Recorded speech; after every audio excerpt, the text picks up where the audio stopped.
पहलगाम में हुए भीषण आतंकी हमले ने भारत और पाकिस्तान के रिश्ते में आग की चिंगारी भर दी है।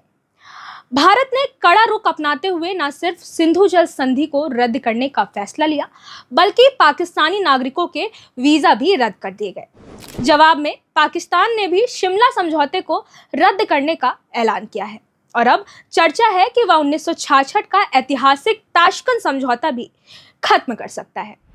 अब आप सोच रहे होंगे कि ये ताशकंद समझौता क्या था, तो आइए आपको लिए चलते हैं इतिहास की उस गली में जहां एक शांति की कोशिश हुई थी, लेकिन अफसोस वो कोशिश अधूरी रह गई।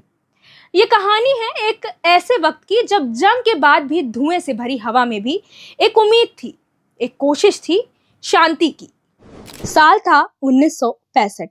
भारत और पाकिस्तान के बीच कश्मीर को लेकर युद्ध छिड़ा हुआ था। चारों ओर युद्ध की आग फैली थी और तब सोवियत संघ के नेता एलेस्की कोसिगिन सामने आए, एक मध्यस्थ यानी मीडिएटर के रूप में। उन्होंने दोनों देश को उज्बेकिस्तान की राजधानी ताशकंद में बुलाया।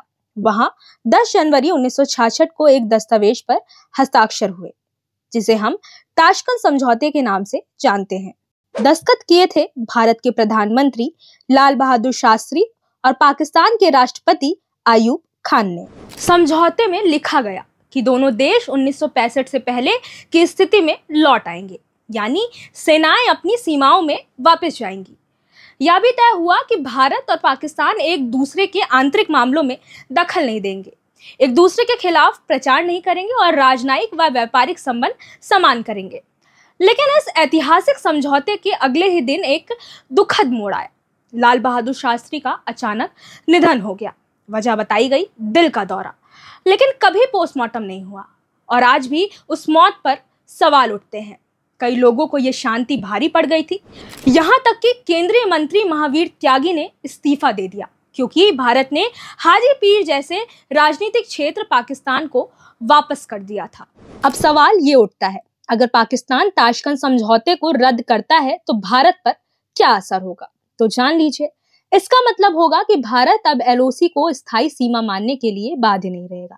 इससे भारत को सीमा पार जाकर आतंकी ठिकानों पर सीधे कार्रवाई करने की छूट मिल सकती है। भारत कश्मीर मुद्दे को वैश्विक मंचों पर और मजबूती से उठा सकता है।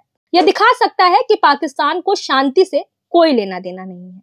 पाकिस्तान के साथ व्यापार और कूटनीतिक संबंधों को खत्म करने का भी रास्ता खुल जाएगा, जिससे पाकिस्तान की डगमगाती अर्थव्यवस्था पर गहरी चोट पड़ेगी। यही नहीं, ताशकंद समझौता सोवियत संघ आज का रूस की देखरेख में हुआ था। अगर पाकिस्तान इस समझौते से पीछे हटता है तो इसका असर उसके रूस के साथ संबंधों पर भी पड़ेगा और पाकिस्तान वैश्विक मंच पर और अधिक अलग थलग पड़ सकता है। लेकिन खतरे भी हैं।